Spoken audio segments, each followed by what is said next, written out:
मैं ओंकार हूं।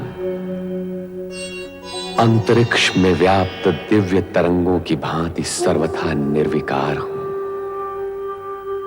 दिव्य तरंगों के स्पर्श मात्र से मैं ब्रह्मांड की गतिविधियों का ज्ञान रखने में समर्थ हूं। माता वीरणी का स्नेह पक्ष, सहेलियों का समर्थन तथा शिव शंकर की स्वीकृति के पश्चात भी दक्ष ने अपना हठ नहीं त्यागा तो स्वयं ब्रह्मा को दक्ष प्रजापति के सम्मुख आना पड़ा। शिव का आश्वासन पाकर सती आश्वस्त थी, किंतु दक्ष की अनुमति के लिए ब्रह्मा जी को प्रयत्न करना पड़ा और वे इस प्रयास में सफल हुए। नारद भी ब्रह्मा के मुख से ये मंगलमय संदेश सुनकर हर्षित हुए। रोहिणी ने जब यह हर्षपूर्ण सूचना सती को सुनाई तो मारे हर्ष की उसकी आंखें भर आईं। तत्पश्चात ब्रह्मा जी के आदेशानुसार नारद सती शिव विवाह के लिए निमंत्रण देने सर्वप्रथम भगवान विष्णु के पास गए। दक्ष महल और कैलाश में विवाह की औपचारिकताएं आरंभ हुई। देवी देवता, अप्सराएं, सखियां सभी इस मंगलमय अवसर पर तन और मन से नृत्य करने लगे। उधर दक्ष महल में माता वीरणी वधू बनी सती की शोभा का बखान करती हैं और प्रजापति दक्ष के क्रोध को शांत करती हैं। चारों ओर दिव्य संगीत के स्वर मुखरित हो उठे। इस शुभ बेला में ज्ञान, भक्ति और वैराग्य के त्रिवेणी स्थल सदा शिव भी मुस्कुरा उठे।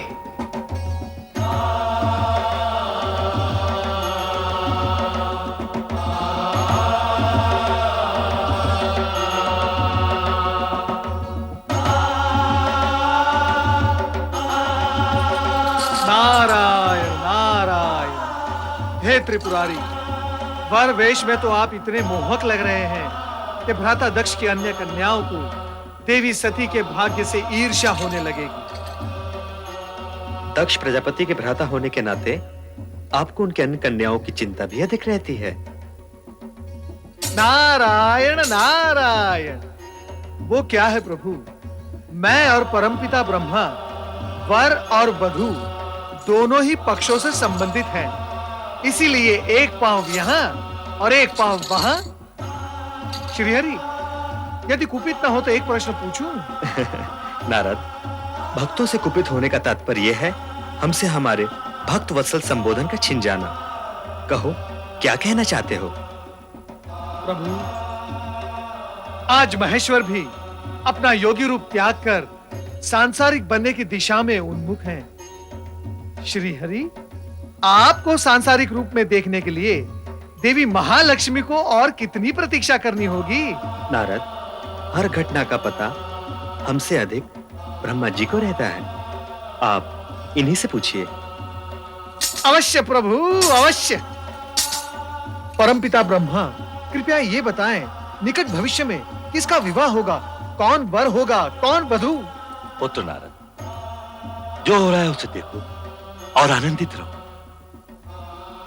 तुम भविष्य की चिंता में उलझकर इस सत्य और सुंदर वर्तमान के सुखद क्षणों को मत गंवाओ। किंतु पिताश्री। पुत्र, भावी घटना के विषय में किसी को बताना विधि के विधान के विरुद्ध है। उचित है पिताश्री। नारद, कदाचित आपको यह ज्ञात नहीं कि किसी के विवाह पर किसी अन्य विवाह की चर्चा करना नीति के विरुद्ध है। श्री हरि, इस अज्ञानी को क्षमा करें। नारायण नारायण। पुत्र नारद, बारात से पहले हमारा दक्ष महल पहुंचना आवश्यक है। जामाता के नाते आज हमें शिव शंकर का स्वागत करने का पुण्य अवसर भी प्राप्त हो। जो आपकी आज्ञा पिताश्री।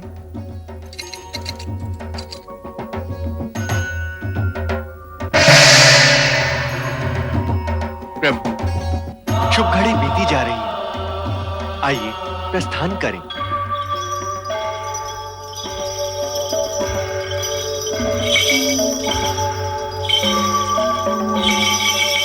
जय शिव शंभू।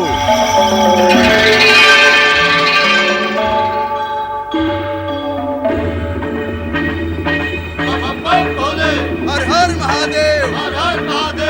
हर हर महादेव, हर हर महादेव, बम बम भोले, बम बम भोले, बम बम भोले, बम बम भोले, हर हर महादेव, हर हर महादेव, हर हर महादेव, बम बम भोले, बम बम भोले, हर हर महादेव, हर हर महादेव, हर हर महादेव। बधाई हो महाराज दक्ष प्रजापति, पुत्री सती के वधू बनने की आपको बहुत बहुत बधाई हो। आज राजा दक्ष का वो स्वप्न पूरा हुआ है जो किसी कन्या के जन्म के साथ माता पिता के नयनों में जन्म लेता है। महाराज जी ने अपनी कन्या के लिए वर चुना भी तो कैसा, जिसका तीनों लोकों में कोई पर्याय नहीं। अति सुंदर, मनहर, निर्मल, निश्चल, भोले शंकर।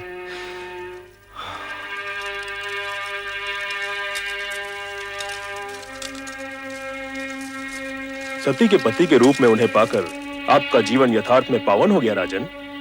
आपके मन की गति इस समय स्थिर ही नहीं होगी। हाँ, हमारे मन की गति इस समय स्थिर नहीं है श्रीमान। किसी को कुछ भी उसकी अपेक्षा की विपरीत यदि मिल जाए तो उसके मन की गति स्थिर रह भी नहीं सकती। पुत्री को योग्य वर मिल जाए, उसका जीवन मन भावन पति के संग हर्षोल्लास से व्यतीत हो, हर माता पिता की यही कामना होती है राजन।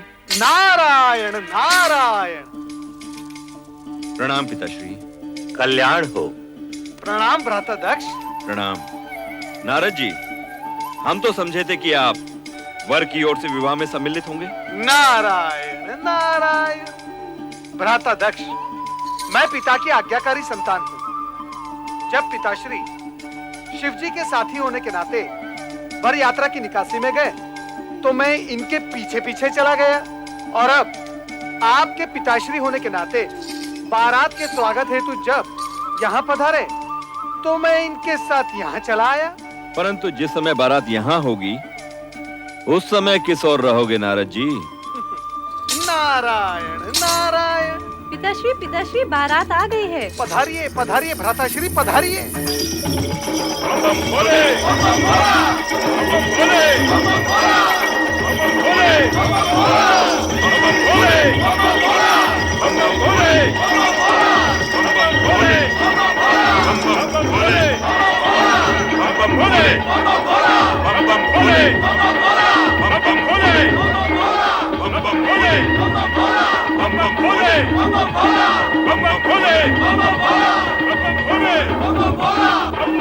क्या ये वही शिव है जो भभूत रमाए नंग धड़ंग बागंबर पर बैठा कैलाश पर योग साधता रहता है?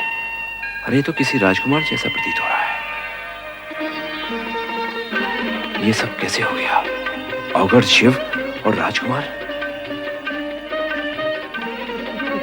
नारायण नारायण। भ्राताश्री किस सोच में पड़ गए?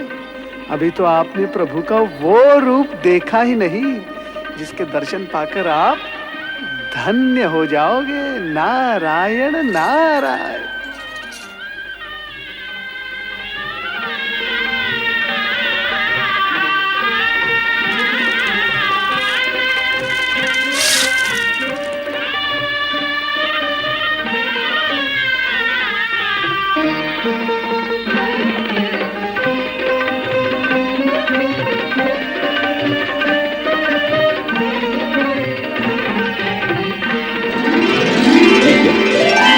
पंचमुखी शंकर, कहीं मेरी आंखें धोखा तो नहीं खा रही?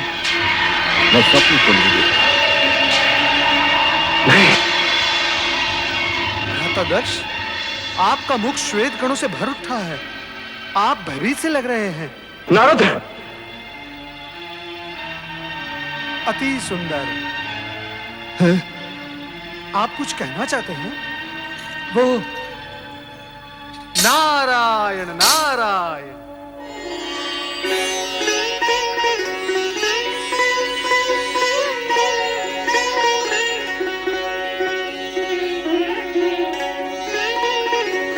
नारद हो।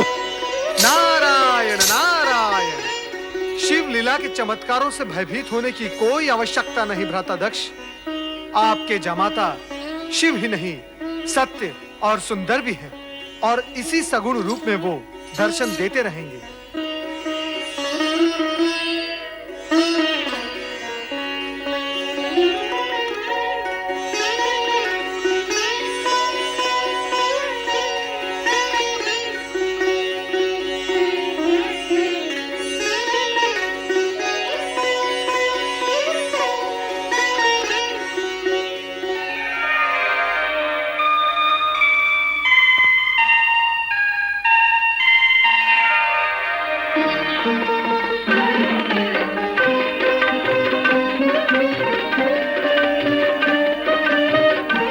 आइए, पधारिए।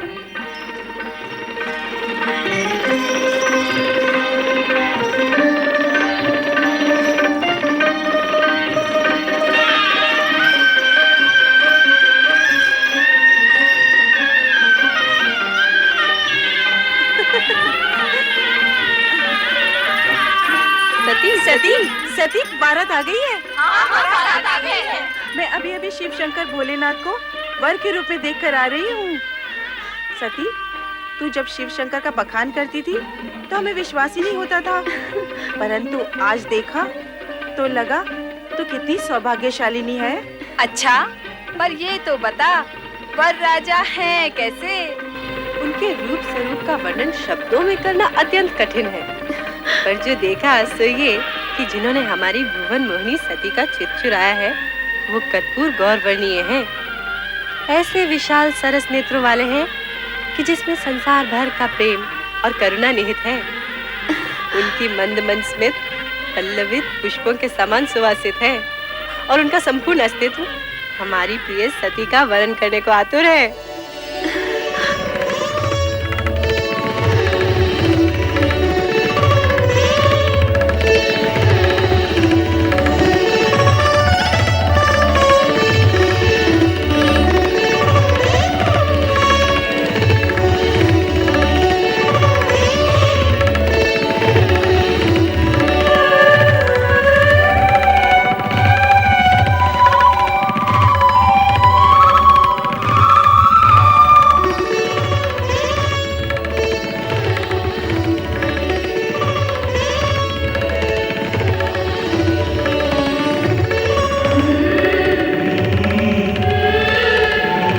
पुत्र दक्ष, सौभाग्य आकांक्षिणी सती को विवाह मंडप में बुलवाइए।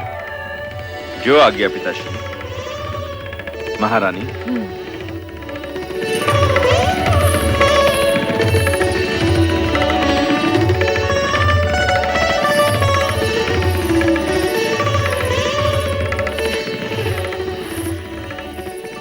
बेटी सती, अब वो क्षण आ गया है जिस क्षण भाग्यशालिनी सौभाग्यशालिनी बन जाती है। आओ बेटी।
शिव शंकर, अब अपने शुभ हाथों से ये सौभाग्य सिंदूर सती की मांग में भरकर इसे सौभाग्यवती बनने का दिव्य रूप भी दे दीजिए।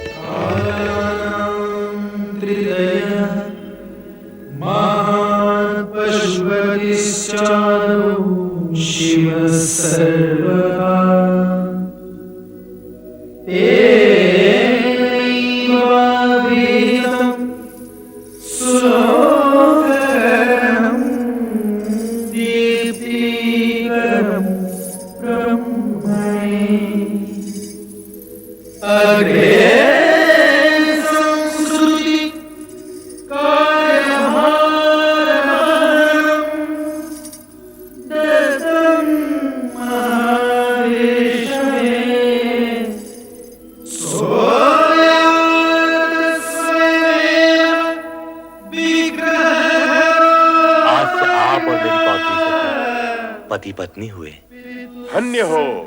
धन्य हो शिव सती का ये मिलन मंगलमय हो। बोलो शिव सती की जय, शिव सती की जय, शिव सती की जय।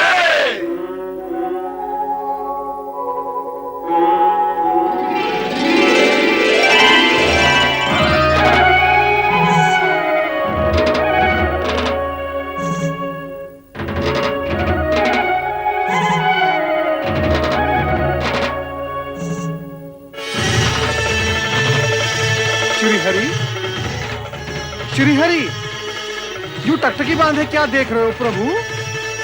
देख रहा हूं शिव सती की एक रूपता को जो चिरंतन है, शाश्वत है।